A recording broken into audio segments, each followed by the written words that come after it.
Ừ?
Ừ.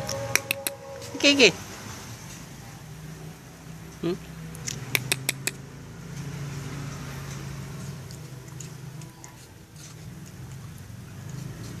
Hệ thống quan hệ giữa bạn đồng hành hữu ích. Mối quan hệ của các loại ở đây khá phức tạp.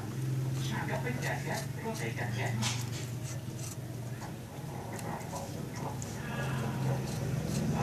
Việc tìm hiểu về loài sinh vật ở đây chỉ sẽ bắt đầu.